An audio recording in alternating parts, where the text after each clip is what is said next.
news agencies. A remarkably perceptive article on the nature of the First World War appeared in May 1915 in the Atlantic Monthly.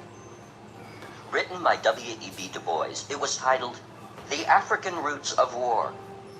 It was a war for empire, of which the struggle between Germany and the Allies over Africa was both symbol and reality. In a very real sense, Africa is a prime cause of this terrible overturning of civilization, which we have lived to see. Africa, Du Bois said, is the land of the 20th century because of the gold and diamonds of South Africa, the cocoa of Angola and Nigeria, the rubber and ivory of the Congo, the palm oil of the West Coast. Du Bois saw more than that. He was writing several years before Lenin's imperialism, which noted the new possibility of giving the working class of the imperial country a share of the loot. He pointed to the paradox of greater democracy in America alongside increased aristocracy and hatred toward darker races. He explained the paradox by the fact that the white working man has been asked to share the spoil of exploiting chinks and niggers. Yes, the average citizen of England, France, Germany, the United States had a higher standard of living than before. But whence comes this new wealth? It comes primarily from the darker nations of the world, Asia and Africa, South and Central America, the West Indies and the islands of the South Seas. Du Bois saw the ingenuity of capitalism in uniting exploiter and exploited, creating a safety valve for explosive class conflict. It is no longer simply the merchant prince or the aristocratic monopoly or even the employing class that is exploiting the world. It is the nation, a new democratic nation composed of united capital and labor. The United States fitted that idea of Du Bois. American capitalism needed international rivalry and periodic war to create an artificial community of interest between rich and poor, supplanting the genuine community of interest among the poor that showed itself in sporadic movements. How conscious of this were individual entrepreneurs and statesmen? That is hard to know. But their actions, even if half-conscious, instinctive drives to survive, matched such a scheme. And in 1917, this demanded a national consensus for war. The government quickly succeeded in creating such a consensus according to traditional histories. Woodrow Wilson's biographer Arthur Link wrote, "In the final analysis, American policy was determined by the president and public opinion. In fact, there is no way of measuring public opinion at that time, and there is no persuasive evidence that the public wanted war. The government had to work hard to create its consensus. That there was no spontaneous urge to fight is suggested by the strong measures taken, a draft of young men, an elaborate propaganda campaign throughout the country, and harsh punishment for those who refused to get in line." Despite the rousing words of Wilson about a war to end all wars and to make the world safe for democracy, Americans did not rush to enlist. 1 million men were needed, but in the first 6 weeks after the declaration of war, only 73,000 volunteered. Congress voted overwhelmingly for a draft. George Creel, a veteran newspaperman, became the government's official propagandist for the war. He set up a committee on public information to persuade Americans the war was right. It sponsored 75,000 speakers who gave 750,000 4-minute speeches in 5,000 American cities and towns. It was a massive effort to excite a reluctant public. At the beginning of 1917, a member of the National Civic Federation had complained that neither working men nor farmers were taking any part or interest in the efforts of the security or defense leagues or other movements for national preparedness. The day after Congress declared war, the Socialist Party met in emergency convention in St. Louis and called the declaration a crime against the people in the United States. In the summer of 1917, socialist anti-war meetings in Minnesota drew large crowds, 5,000, 10,000, 20,000 farmers protesting the war, the draft, profiteering. A local newspaper in Wisconsin, the Plymouth Review, said that probably no party ever gained more rapidly in strength than the Socialist Party just at the present time. It reported that Thousands assemble to hear socialist speakers in places where ordinarily a few hundred are considered large assemblages. The Akron Beacon Journal, a conservative newspaper in Ohio, said there was scarcely a political observer, but will admit that there were an election to come now, a mighty tide of socialism would inundate the Middle West. It said the country had never embarked upon a more unpopular war. In the municipal elections of 1917, against the tide of propaganda and patriotism, the socialists made remarkable gains. Their candidate for mayor of New York, Morris Hillquit, got 22% of the vote, 5 times the normal socialist vote there. 10 socialists were elected to the New York State legislature. In Chicago, the party vote went from 3.6% in 1915 to 34.7% in 1917.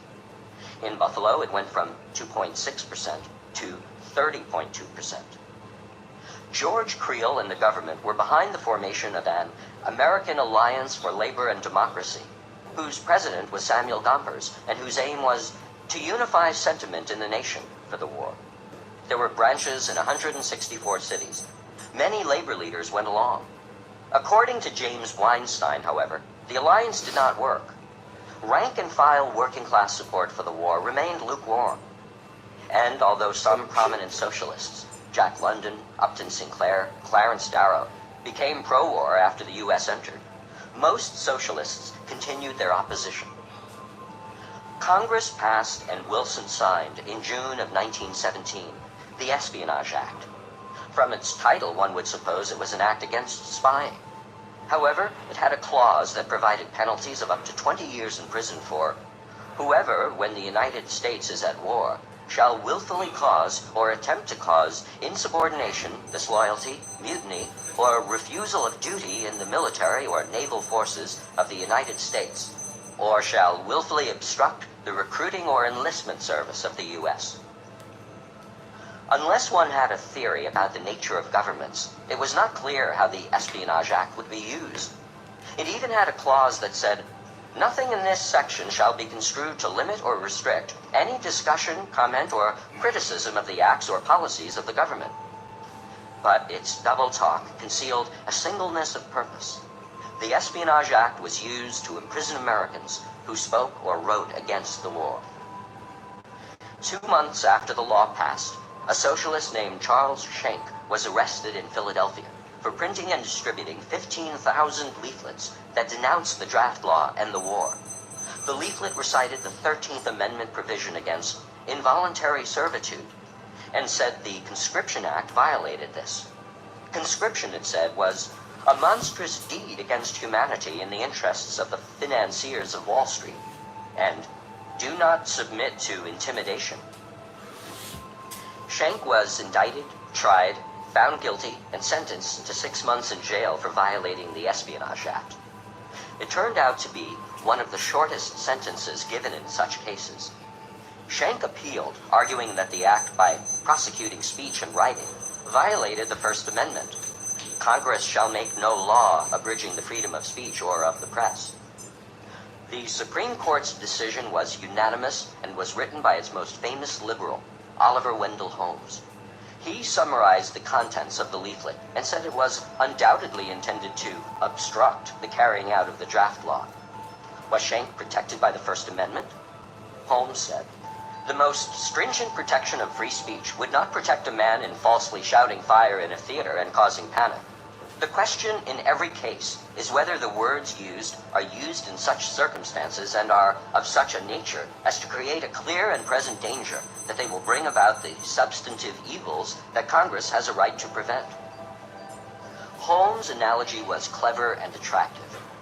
Few people would think free speech should be conferred on someone shouting fire in a theater and causing a panic. But did that example fit criticism of the war? Zechariah Chaffee, a Harvard Law School professor, wrote later, Free Speech in the United States, that a more apt analogy for Schenck was someone getting up between the acts at a theater and declaring that there were not enough fire exits. To play further with the example, was not Schenck's act more like someone shouting, not falsely but truly, to people about to buy tickets and enter a theater, that there was a fire raging inside? Perhaps free speech could not be tolerated by any reasonable person if it constituted a clear and present danger to life and liberty. After all, free speech must compete with other vital rights. But was not the war itself a clear and present danger? Indeed, more clear and more present and more dangerous to life than any argument against it? Did citizens not have a right to object to war? A right to be a danger to dangerous policies? The Espionage Act, thus approved by the Supreme Court, has remained on the books all these years since World War I, and although it is supposed to apply only in wartime, it has been constantly enforced since 1950, because the United States has legally been in a state of emergency since the Korean War. In 1963, the Kennedy administration pushed a bill, unsuccessfully, to apply the Espionage Act to statements uttered by Americans abroad. It was concerned, in the words of a cable from Secretary of State Rusk to Ambassador Lodge in Vietnam, about journalists in Vietnam writing critical articles on Diem and his government that were likely to impede the war effort. The case of Eugene Debs soon came before the Supreme Court. In June of 1918, Debs visited 3 socialists who were in prison for opposing the draft, and then spoke across the street from the jail to an audience he kept enthralled for 2 hours. He was one of the country's great orators, and was interrupted again and again by laughter and applause. Why, the other day, by a vote of 5 to 4, a kind of craps game, come 7, come 11, they declared the child labor law unconstitutional. He spoke of his comrades in jail. He dealt with the charges that socialists were pro-German. I hate, I loathe, I despise Junkers and Junkerdom. I have no earthly use for the Junkers of Germany, and not one particle more use for the Junkers in the United States. Thunderous applause and cheers. They tell us that we live in a great free republic, that our institutions are democratic, that we are a free and self-governing people. That is too much even for a joke. Wars throughout history have been waged for conquest and plunder, and that is war in a nutshell. The master class has always declared the wars. The subject class has always fought the battles. Debs was arrested for violating the Espionage Act. There were draft-age youths in his audience, and his words would obstruct the recruiting or enlistment service. His words were intended to do much more than that. Yes, in good time we are going to sweep into power in this nation and throughout the world. We are going to destroy all enslaving and degrading capitalist institutions and recreate them as free and humanizing institutions. The world is daily changing before our eyes. The sun of capitalism is setting. The sun of socialism is rising. In due time, the hour will strike, and this great cause triumphant will proclaim the emancipation of the working class and the brotherhood of all mankind. Thunderous and prolonged applause. Debs refused at his trial to take the stand in his defense or to call witnesses on his behalf. He denied nothing about what he said, but before the jury began its deliberations, he spoke to them. I have been accused of obstructing the war. I admit it. Gentlemen, I abhor war. I would oppose war if I stood alone. I have sympathy with the suffering, struggling people everywhere. It does not make any difference under what flag they were born or where they live. The jury found him guilty of violating the Espionage Act. Debs addressed the judge before sentencing. Your Honor, years ago I recognized my kinship with all living beings, and I made up my mind that I was not one bit better than the meanest on earth. I said then, and I say now, that while there is a lower class, I am in it. While there is a criminal element, I am of it. While there is a soul in prison, I am not free. The judge denounced those who would strike the sword from the hand of this nation while she is engaged in defending herself against a foreign and brutal power. He sentenced Debs to 10 years in prison. Debs' appeal was not heard by the Supreme Court until 1919. The war was over. Oliver Wendell Holmes, for a unanimous court, affirmed Debs' guilt. Holmes discussed Debs' speech. He then expressed opposition to Prussian militarism in a way that naturally might have been thought to be intended to include the mode of proceeding here in the United States. Holmes said Debs made the usual contrasts between capitalists and laboring men, with the implication running through it all that the working men are not concerned in the war. Thus, Holmes said, the natural and intended effect of Debs' speech would be to obstruct recruitment.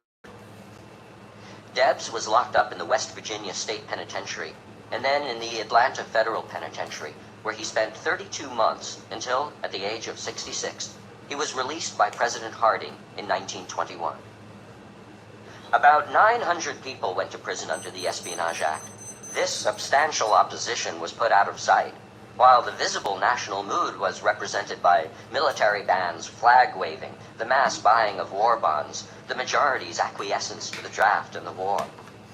This acquiescence was achieved by shrewd public relations and by intimidation, an effort organized with all the power of the federal government and the money of big business behind it. The magnitude of that campaign to discourage opposition says something about the spontaneous feelings of the population toward the war. The newspapers helped create an atmosphere of fear for possible opponents of the war.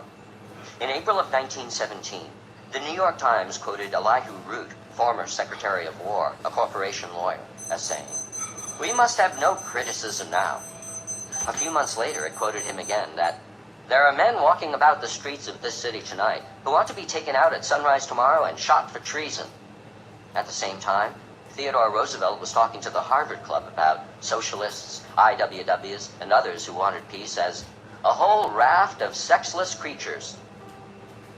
In the summer of 1917, the American Defense Society was formed. The New York Herald reported, "More than 100 men enrolled yesterday in the American Vigilante Patrol at the offices of the American Defense Society. The patrol was formed to put an end to seditious street oratory." The Department of Justice sponsored an American Protective League, which by June of 1917 had units in 600 cities and towns, a membership of nearly 100,000. The press reported that their members were the leading men in their communities, bankers, railroad men, hotel men. One study of the League describes their methods. "The males are supposed to be sacred, but let us call the American Protective League sometimes almost clairvoyant as to letters done by suspects. It is supposed that breaking and entering a man's home or office place without warrants is burglary. Granted. But the League has done that thousands of times and has never been detected." The League claimed to have found 3 million cases of disloyalty. Even if these figures are exaggerated, the very size and scope of the League gives a clue to the amount of disloyalty. The states organized vigilante groups. The Minnesota Commission of Public Safety, set up by state law, closed saloons and moving picture theaters, took count of land owned by aliens, boosted Liberty Bonds, tested people for loyalty. The Minneapolis Journal carried an appeal by the commission for all patriots to join in the suppression of anti-draft and seditious acts and sentiment. The national press cooperated with the government. The New York Times in the summer of 1917 carried an editorial. "It is the duty of every good citizen to communicate to proper authorities any evidence of sedition that comes to his notice." And the Literary Digest asked its readers to clip and send to us any editorial utterances they encounter which seem to them seditious or treasonable. Creel's Committee on Public Information advertised that people should report the man who spreads pessimistic stories, report him to the Department of Justice. In 1918, the Attorney General said, "It is safe to say that never in its history has this country been so thoroughly policed." Why these huge efforts? On August 1st, 1917, the New York Herald reported that in New York City, 90 of the first 100 draftees claimed exemption. In Minnesota, headlines in the Minneapolis Journal of August 6 and 7 read, "Draft opposition fast spreading in state," and "Conscripts give false addresses." In Florida, 2 Negro farmhands went into the woods with a shotgun and mutilated themselves to avoid the draft. One blew off 4 fingers of his hand. The other shot off his arm below the elbow. Senator Thomas Hardwick of Georgia said, "There was undoubtedly general and widespread opposition on the part of many thousands to the enactment of the draft law. Numerous and largely attended mass meetings held in every part of the state protested against it." Ultimately, over 330,000 men were classified as draft evaders. In Oklahoma, the Socialist Party and the IWW had been active among tenant farmers and sharecroppers who formed a working-class union. At a mass meeting of the union, plans were made to destroy a railroad bridge and cut telegraph wires in order to block military enlistments. A march on Washington was planned for draft objectors throughout the country. This was called the Green Corn Rebellion because they planned to eat green corn on their march. Before the Union could carry out its plans, its members were rounded up and arrested, and soon 450 individuals accused of rebellion were in the state penitentiary. Leaders were given 3 to 10 years in jail, others 60 days to 2 years. On July 1, 1917, radicals organized a parade in Boston against the war with banners. Is this a popular war? Why conscription? Who stole Panama? Who crushed Haiti? We demand peace. The New York Call said 8,000 people marched, including 4,000 members of the Central Labor Union, 2,000 members of the Lettish socialist organizations, 1,500 Lithuanians, Jewish members of cloak trades, and other branches of the party. The parade was attacked by soldiers and sailors on orders from their officers. The Post Office Department began taking away the mailing privileges of newspapers and magazines that printed anti-war articles. The Masses, a socialist magazine of politics, literature, and art, was banned from the mails. It had carried an editorial by Max Eastman in the summer of 1917 saying, among other things, "For what specific purposes are you shipping our bodies and the bodies of our sons to Europe? For my part, I do not recognize the right of a government to draft me to a war whose purposes I do not believe in." In Los Angeles, a film was shown that dealt with the American Revolution and depicted British atrocities against the colonists. It was called The Spirit of '76. The man who made the film was prosecuted under the Espionage Act because the judge said the film tended to question the good faith of our ally, Great Britain. He was sentenced to 10 years in prison. The case was officially listed as U.S. versus Spirit of '76. In a small town in South Dakota, a farmer and socialist named Fred Fairchild, during an argument about the war, said, according to his accusers, "If I were of conscription age and had no dependents and were drafted, I would refuse to serve. They could shoot me, but they could not make me fight." He was tried under the Espionage Act, sentenced to a year and a day at Leavenworth Penitentiary. And so it went. Multiplied 2,000 times the number of prosecutions under the Espionage Act. About 65,000 men declared themselves conscientious objectors and asked for non-combatant service. At the army bases where they worked, they were often treated with sadistic brutality. 3 men who were jailed at Fort Riley, Kansas, for refusing to perform any military duties, combatant or non-combatant, were taken one by one into the corridor, and a hemp rope slung over the railing of the upper tier was put about their necks, hoisting them off their feet until they were at the point of collapse. Meanwhile, the officers punched them on their ankles and shins. They were then lowered and the rope was tied to their arms, and again they were hoisted off their feet. This time, a garden hose was played on their faces with a nozzle about 6 inches from them until they collapsed completely. Schools and universities discouraged opposition to the war. At Columbia University, J. McKean Cattell, a psychologist, a longtime critic of the Board of Trustees' control of the university, and an opponent of the war, was fired. A week later, in protest, the famous historian Charles Beard resigned from the Columbia faculty, charging the trustees with being reactionary and visionless in politics, narrow and medieval in religion. In Congress, a few voices spoke out against the war. The first woman in the House of Representatives, Jeannette Rankin, did not respond when her name was called in the roll call on the declaration of war. One of the veteran politicians of the House, a supporter of the war, went to her and whispered, "Little woman, you cannot afford not to vote. You represent the womanhood of the country." On the next roll call, she stood up. "I want to stand by my country, but I cannot vote for war. I vote no." A popular song of the time was, "I didn't raise my boy to be a soldier." It was overwhelmed, however, by songs like "Over There," "It's a Grand Old Flag," and "Johnny, Get Your Gun." Socialist Kate Richards O'Hare, speaking in North Dakota in July of 1917, said, it was reported, that the women of the United States were nothing more nor less than brood sows to raise children to get into the army and be made into fertilizer. She was arrested, tried, found guilty, and sentenced to 5 years in the Missouri State Penitentiary. In prison, she continued to fight. When she and fellow prisoners protested the lack of air because the window above the cell block was kept shut, she was pulled out in the corridor by guards for punishment. In her hand, she was carrying a book of poems, and as she was dragged out, she flung the book up at the window and broke it, the fresh air streaming in, her fellow prisoners cheering. Emma Goldman and her fellow anarchist, Alexander Berkman, he had already been locked up 14 years in Pennsylvania. She had served a year on Blackwell's Island, were sentenced to prison for opposing the draft. She spoke to the jury. Verily, poor as we are in democracy, how can we give of it to the world?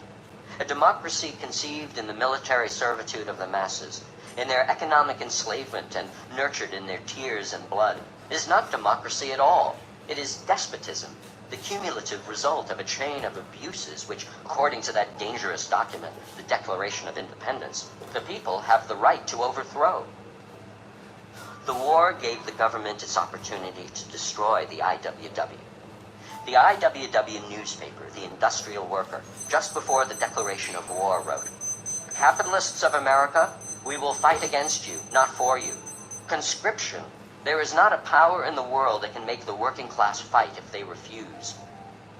Philip Foner, in his History of the IWW, says that the Wobblies were not as active against the war as the socialists, perhaps because they were fatalistic, saw the war as inevitable, and thought that only victory in class struggle, only revolutionary change could end war.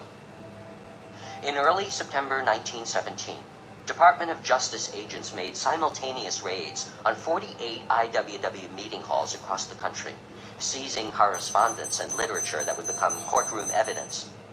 Later that month, 165 IWW leaders were arrested for conspiring to hinder the draft, encourage desertion, and intimidate others in connection with labor disputes.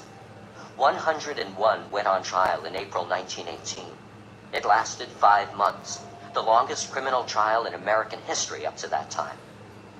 John Reed, the socialist writer just back from reporting on the Bolshevik Revolution in Russia, 10 Days That Shook the World, covered the IWW trial for The Masses magazine and described the defendants.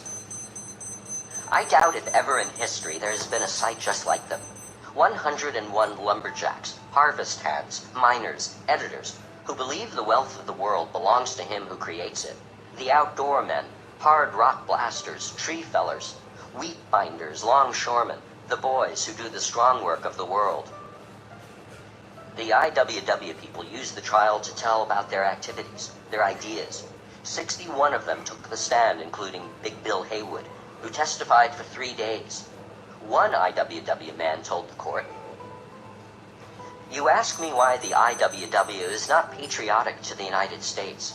If you were a bum without a blanket, if you had left your wife and kids when you went west for a job and had never located them since, if your job had never kept you long enough in a place to qualify you to vote, if you slept in a lousy, sour bunkhouse and ate food just as rotten as they could give you and get by with it, if deputy sheriffs shot your cooking cans full of holes and spilled your grub on the ground, if your wages were lowered on you when the bosses thought they had you down, if there was one law for Ford, Seward, and Mooney and another for Harry Thaw, if every person who represented law and order in the nation beat you up, railroaded you to jail, and the good Christian people cheered and told them to go to it, how in hell do you expect a man to be patriotic?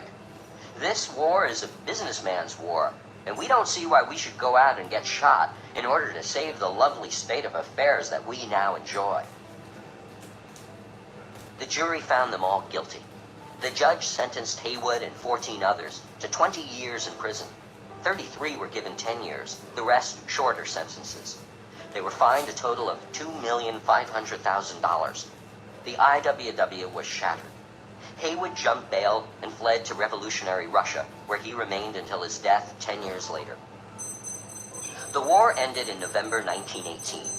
50,000 American soldiers had died, And it did not take long, even in the case of patriots, for bitterness and disillusionment to spread through the country. This was reflected in the literature of the post-war decade. John Dos Passos, in his novel 1919, wrote of the death of John Doe. In the tar paper morgue at Chalon-sur-Marne, in the reek of chloride, of lime, and the dead, they picked out the pine box that held all that was left of John Doe, the scraps of dried viscera and skin bundled in khaki. They took to Chalon-sur-Marne, and laid it out neat in a pine coffin, and took it home to God's country on a battleship, and buried it in a sarcophagus in the Memorial Amphitheater in the Arlington National Cemetery, and draped the Old Glory over it, and the bugler played taps. And Mr. Harding prayed to God, and the diplomats and the generals and the admirals and the brass hats and the politicians and the handsomely dressed ladies out of the society column of the Washington Post stood up solemn, and thought how beautiful, sad, Old Glory, God's country it was to have the bugler play taps and the 3 volleys made their ears ring. Where his chest ought to have been, they pinned the Congressional Medal. Ernest Hemingway would write A Farewell to Arms. Years later, a college student named Irwin Shaw would write a play, Bury the Dead. And a Hollywood screenwriter named Dalton Trumbo would write a powerful and chilling anti-war novel about a torso and brain left alive on the battlefield of World War I. Johnny Got His Gun. Ford Madox Ford wrote No More Parades. With all the wartime jailings, the intimidation, the drive for national unity, when the war was over, the establishment still feared socialism. There seemed to be a need again for the twin tactics of control in the face of revolutionary challenge, reform, and repression. The first was suggested by George L. Record, one of Wilson's friends, who wrote to him in early 1919 that something would have to be done for economic democracy to meet this menace of socialism. He said, "You should become the real leader of the radical forces in America and present to the country a constructive program of fundamental reform which shall be an alternative to the program represented by the socialists and the Bolsheviks." That summer of 1919, Wilson's advisor, Joseph Tumulty, reminded him that the conflict between the Republicans and Democrats was unimportant compared with that which threatened them both. What happened in Washington last night in the attempt upon the Attorney General's life is but a symptom of the terrible unrest that is stalking about the country. As a Democrat, I would be disappointed to see the Republican Party regain power. That is not what depresses one so much as to see growing steadily from day to day under our very eyes a movement that, if not checked, is bound to express itself in attack upon everything we hold dear. In this era of industrial and social unrest, both parties are in disrepute with the average man. What happened in Washington last night was the explosion of a bomb in front of the home of Wilson's Attorney General, A. Mitchell Palmer. 6 months after that bomb exploded, Palmer carried out the first of his mass raids on aliens, immigrants who were not citizens. A law passed by Congress near the end of the war provided for the deportation of aliens who opposed organized government or advocated the destruction of property. Palmer's men on December 21st, 1919, picked up 249 aliens of Russian birth, including Emma Goldman and Alexander Berkman, put them on a transport, and deported them to what had become Soviet Russia. The Constitution gave no right to Congress to deport aliens, but the Supreme Court had said back in 1892, in affirming the right of Congress to exclude Chinese, that as a matter of self-preservation, this was a natural right of the government. In January 1920, 4,000 persons were rounded up all over the country, held in seclusion for long periods of time, brought into secret hearings and ordered deported. In Boston, Department of Justice agents, aided by local police, arrested 600 people by raiding meeting halls or by invading their homes in the early morning. A troubled federal judge described the process. Pains were given to give spectacular publicity to the raid and to make it appear that there was a great and imminent public danger. The arrested aliens, in most instances perfectly quiet and harmless working people, many of them not long ago Russian peasants, were handcuffed in pairs and then, for the purposes of transfer on trains and through the streets of Boston, chained together. In the spring of 1920, a typesetter and anarchist named Andrea Salcedo was arrested in New York by FBI agents and held for 8 weeks in the FBI offices on the 14th floor of the Park Row building, not allowed to contact family or friends or lawyers. Then his crushed body was found on the pavement below the building, and the FBI said he had committed suicide by jumping from the 14th floor window. 2 friends of Salcedo, anarchists and working men in the Boston area, having just learned of his death, began carrying guns. They were arrested on a streetcar in Brockton, Massachusetts, and charged with a holdup and murder that had taken place 2 weeks before at a shoe factory. These were Nicola Sacco and Bartolomeo Vanzetti. They went on trial, were found guilty, and spent 7 years in jail while appeals went on, and while all over the country and the world, people became involved in their case. The trial record and the surrounding circumstances suggested that Sacco and Vanzetti were sentenced to death because they were anarchists and foreigners. In August 1927, as police broke up marches and picket lines with arrests and beatings, and troops surrounded the prison, they were electrocuted. Sacco's last message to his son Dante, in his painfully learned English, was a message to millions of others in the years to come. So, son, instead of crying, be strong so as to be able to comfort your mother. Take her for a long walk in the quiet country, gathering wild flowers here and there. But remember always, Dante, in the play of happiness, don't you use all for yourself only. Help the persecuted and the victim, because they are your better friends. In this struggle of life, you will find more, and love, and you will be loved. There had been reforms. The patriotic fervor had been invoked. The courts and jails had been used to reinforce the idea that certain ideas, certain kinds of resistance could not be tolerated. And still, even from the cells of the condemned, the message was going out. The class war was still on in that supposedly classless society, the United States. Through the 20s and the 30s, it was still on.